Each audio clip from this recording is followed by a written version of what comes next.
Here's a quick video on installation on the cruise control module for the 6064 trucks. One of the biggest things here is the brake trigger wire right here. This is the brake wire that is hot when you're on the pedal. This will focus. Holy. And it's in this connector right underneath the steering column. So it's much easier to grab it here than it is to try and fight up in there. The other thing that I did on this one a little bit differently was the hot brake wire hookup, which is the blue wire, is right here, and this is hooked to straight 12 volts. And this is just the same harness that runs up to the ignition switch in here. And then this is your two wires from your cruise control buttons. Both of them are cut. The one side that's labeled steering column goes to this green with a brown tracer on a 6.4.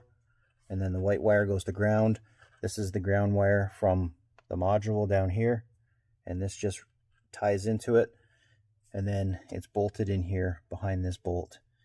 So this installation should be a lot quicker and simpler for guys. And then obviously just at the pedal, it just piggybacks with the T-harness. And this goes on the forward pedal. And then your throttle module would go after that. So when this outputs the signal, the throttle module will then output to the Fummins apps, so it controls both at the same time. Realistically, and the other thing that is different on the newer modules is the VSS wire is this purple wire that ties into the blunt cuts up here. And most of these blunt cuts are labeled.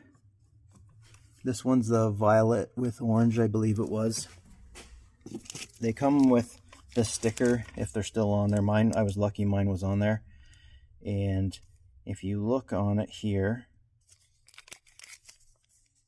and you could also get your ignition power down here as well if you wanted, but it's kind of pointless.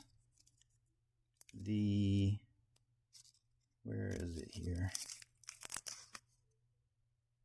This violet orange, VS out, so that's your vehicle speed output.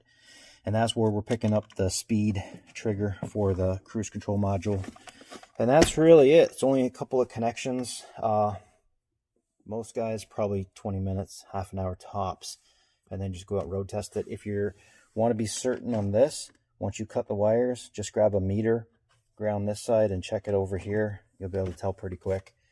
Some of the wiring for the excursion 6.0s are not going to match up, even in all data where I get my information from. Some of it you'll just have to require a little bit of testing before you make your splices, or pull this cover off and dig deeper in where it hooks up and plugs in. But other than that, most of the wiring information in the guide is pretty self-explanatory, straightforward. And if you have questions or you get stuck, just give me a shout or shoot me an email and we can go over it. Thanks.